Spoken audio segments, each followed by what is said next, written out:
Hey everybody, this is Kelly.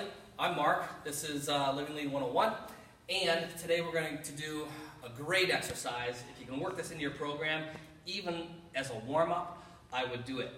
It's the offset shoulder press. I learned this from a very famous strength coach, Charles Polkin. Not personally, I wish I did, but it's the offset shoulder press. It works many things. As much as it is a shoulder strengthening exercise, it's a mobility exercise and also a core stability exercise, and you'll see that in a second. So, offset, that means your feet, shoulder press, obviously. Okay, so when you get set up, can you come around here? When you get set up, when your hand goes to support you, I want her midline offset on wherever her hand goes. So if she took her midline and went this way, see her arm going that way? It's really not going to work for you. I want your arm coming straight out from the wall or the cable system or whatever you choose to stabilize yourself on, okay? But flat-handed. A lot of people do this. They lean away from it and their fingertips are on it. I want your hand butted up against there. So there's a bit of your upper body weight on your hand here, okay? From here, the tendency is when you start to go, you get that up, just go, is this hip's going to shift open a little bit, okay? This is why it's a core exercise. If you stay square here, all of these muscles are working hard to keep you that way. And when you start moving that load, it gets even greater, okay? So you can come around there again. So it doesn't have to be a long offset, just as long as it's offset, you're kind of on one leg, okay? So Kelly's pretty mobile here, so at the top she can really drive that and pull her bicep to hide her ear. Hinge it back this way. However, just come down a little bit. Straighten your arm first, then hinge it back. If you have to segment it, come on down. If you don't have to segment it, just boom, all in one shot, just like that, okay? Your breathing, okay, should be this. So, on your first rep, take a big breath, stabilize, kind of exhale at the top.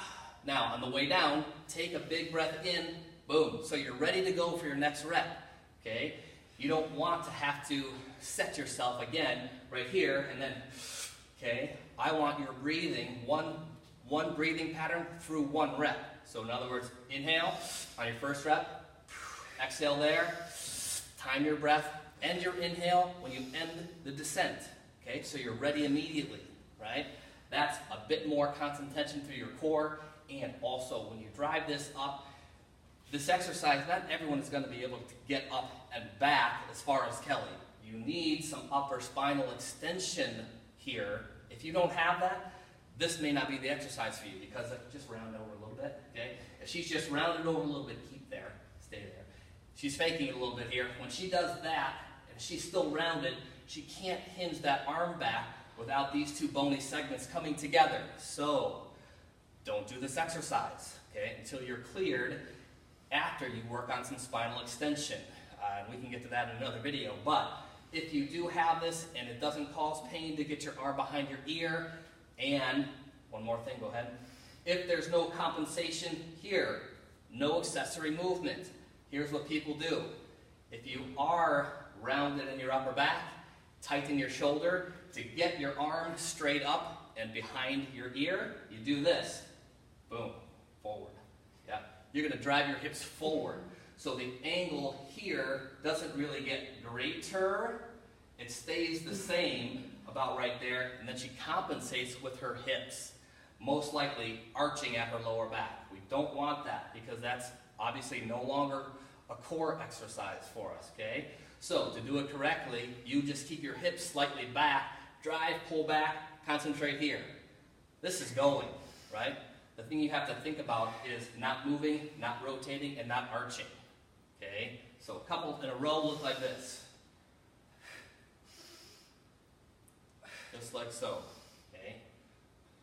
Good. And the loading here, once you're used to this, you can load it up pretty good. Now, it's going to be most likely less than a regular shoulder press because there's no compensating movement here. It's not a push press, it's not a push jerk. It is single arm, so which causes more rotation, which causes more stability requirements. So load it up as much as you can, and then just play with your rep range. Okay, I like to load that up pretty heavy because it's going to challenge everything. Okay, not just my shoulder, but it challenges everything. So just do it for a warm-up at first, just to get used to the movement. Then incorporate it into your workouts. Anything else that I missed? Okay, that's going to be it. This is Kelly. I'm Mark, signing off.